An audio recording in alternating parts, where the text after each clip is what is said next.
Welcome back to our channel. నేను మీ మాధురి.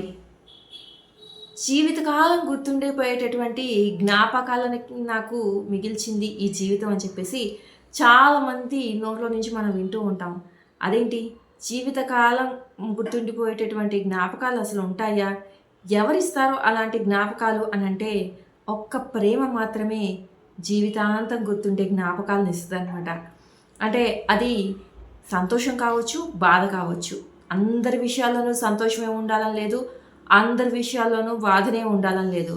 అంటే ఎవరి ప్రేమ అయితే సఫలీకృతం అవుతుందో వాళ్ళు సంతోషంగా ఉండి ఉండొచ్చు ఇప్పటికి కూడా. ఎవరి ప్రేమ అయితే సఫలీకృతం కాదో వాళ్ళు బాధపడుతూ ఉండొచ్చు, వాళ్ళకు ఒక జ్ఞాపకంగా ఉండి ఉండొచ్చు. కానీ ఎవరికైనా కానీ మంచి మెమరీస్ గానో చెడు మెమరీస్ గానో జ్ఞాపకాల్లో మాత్రం ఇది ఉంటుందన్నమాట. ఎలా అంటే ఇప్పుడు మనం కూడా 'నా ఆటోగ్రాఫ్' మూవీ మనం చూసే ఉంటాం. అందులో చూడండి, ఏ క్లాస్‌లో ఎలాగా ఒకళ్ళని లవ్ చేశారో ఒక మెమరీ లాంటి బుక్కు రాసుకుంటాడు అతను. అలాగే ప్రతి ఒక్కరి లైఫ్‌లో ఖచ్చితంగా ఇది ఉండి తీరుతది. ఏ స్కూల్ డేస్‌లోనో, ఏ కాలేజ్ డేస్‌లోనో ఎక్కడో ఒక చోట ఒక చిన్న ప్రేమ అనేది చిగురించడం, లేదు అంటే ఒక మంచి ఫ్రెండ్లీ నేచర్‌తో వాళ్ళతో మూవ్ అయినటువంటి ఏవైతే మెమరీలో ఉంటాయో ఆ జ్ఞాపకాలు అప్పుడప్పుడు మనల్ని తట్టి లేపుతూ ఉంటాయి. అరే!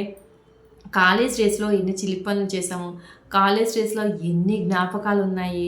మనం అనుకుంటూ ఉంటాము త్వరగా ఎదిగిపోవాలి. అంటే చిన్నపిల్లల దగ్గర నుంచి పెద్దవాళ్ళు ఎప్పుడవుతామా అని అనుకుంటూ ఉంటాం. కానీ పెద్దగా అయ్యి, ఇంకా పెద్దగా అయ్యి, ఇంకా పెద్దగా జీవితాన్ని గడిపేటప్పుడు కన్నా మనం చిన్నప్పుడుగా ఉన్నప్పుడు ఎంత బావుంటది, అప్పటి జ్ఞాపకాలు ఎంత బావుంటాయి. అంటే అందులో ప్రేమ లేదా అంటే ఉంటది కదా! ప్రతి దానిలోనూ ప్రేమ ఉంటది. ఆఫీస్‌లోనూ ప్రేమ ఉంటది, లవర్స్‌లో ప్రేమ ఉంటది. ఇలా రకరకాల ఉంటాయి కదా!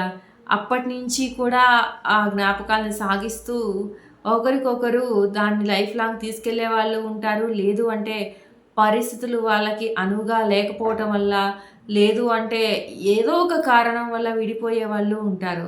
అప్పుడు అలాంటి వాళ్ళకి ఈ జ్ఞాపకాలన్నీ కూడా ఎట్లా అనిపిస్తాయంటే ఒక్కొక్కసారి ఆ జ్ఞాపకాలే వాళ్ళని బ్రతికిస్తూ ఉంటాయన్నమాట. అంటే నిజ జీవితంలో అది నిజం కాకపోయినా వాళ్ళొక ఇమాజినరీలో వాళ్ళకొక ప్రపంచాన్ని ఏర్పాటు చేసుకుంటారు. ఆ ప్రపంచంలో ఆ జ్ఞాపకాలతో బ్రతికేస్తూ ఉంటారనమాట. ఎందుకంటే మనిషి జీవితం అనేది ఏం జరిగినా గానీ అంతరించిపోవడానికి వీలు లేదు కాబట్టి, అట్‌లీస్ట్ మనుషులు మనతో లేకపోయినా వాళ్ళ జ్ఞాపకాలతో మనం ఉందామనేసి వాళ్ళు అనుకుంటూ ఉంటారు. ఒక్క ఈ విడిపోయిన వాళ్ళే కాదు, ఇప్పుడు భార్య ఉంది, భర్త ఉంది, ఎంతో అన్యోన్యంగా ఉంటారు. వాళ్ళిద్దరిలో ఒకరి ఉండకుండా ఒకరే ఈ భూమి మీద మిగిలిపోయారనుకోండి, అప్పుడు కూడా ఆ భార్య జ్ఞాపకాలతో భర్త, భర్త జ్ఞాపకాలతో భార్య గడిపేస్తూ ఉంటారనమాట. వాళ్ళకి ఆ జ్ఞాపకాలే మరలా జీవించటానికి ఒక పునాదిలాగా అవుతాయన్నమాట.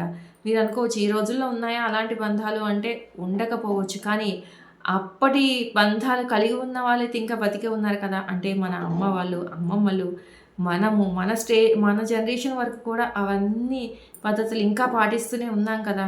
మాక్సిమం మధ్య తరగతి వాళ్ళలో నువ్వేంటి అని చెప్పేసి వదిలిపెట్టేసి జీవితాలను నాశనం చేసుకునే వాళ్ళు తక్కువ పర్సెంటు. ఈ ఇండివిడ్యువాలిటీ, ఈ జాబ్ చేసేవాళ్ళు, ఇప్పుడు జనరేషన్ వాళ్ళు చాలా ఈజీగా ప్రేమలంటే లెక్కలేని తరంగా అంటే ఒక లస్ట్‌నే లవ్ అనుకుంటున్నారు. దానికి ఒక ప్రేమ అనే పేరుని తగిలించేసేసి వాళ్ళ నీడ్స్, వాళ్ళ అవసరాలు ఏవైతే ఉంటాయో అవన్నీ అయిపోయిన తర్వాత బ్రేకప్ అని అంటున్నారనమాట సింపుల్‌గా. కానీ అందరూ అలా ఉండరు కదా! బంధాలకు విలువనిచ్చేవాళ్ళు ఇంకా ఉన్నారండి. కాబట్టి ఆ బంధాలకి విలువిచ్చేవారు, ఇద్దరు మనుషులు ఆ బంధంలో ఉండకపోయినా ఆ బంధానికి విలువిస్తారు ఆ జ్ఞాపకాల్లో. అలాగే వాళ్ళు కలిసుంటే ఇంకా వెళ్ళని కూడా ఇంకా సూపర్బ్‌గా ఉంటారనమాట. కాకపోతే నేను చెప్పేది ఏంటి అంటే జ్ఞాపకాలు మధురాలనమాట. అవి చాలా మందిని నడిపించే ఒక ఆయుధాలనమాట. ఖచ్చితంగా ఇది ప్రతి ఒక్కళ్ళ లైఫ్‌లోనూ ఉంటది. ఉంటది. గుర్తు చేసుకోండి ఒకసారి. ఇదండి ఈరోజు వీడియో. వీడియో కనుక నచ్చితే లైక్ చేయడం మర్చిపోవద్దు. మరిన్ని ఇలాంటి వీడియోస్ కోసం వెంటనే ఛానల్ సబ్స్క్రైబ్ చేసుకొని పక్కనే ఉన్న బెల్ ఐకాన్ కూడా ప్రెస్ చేయండి. అప్పుడే నేను పెట్టే డైలీ నోటిఫికేషన్స్ మీ దాకా వచ్చేస్తాయి.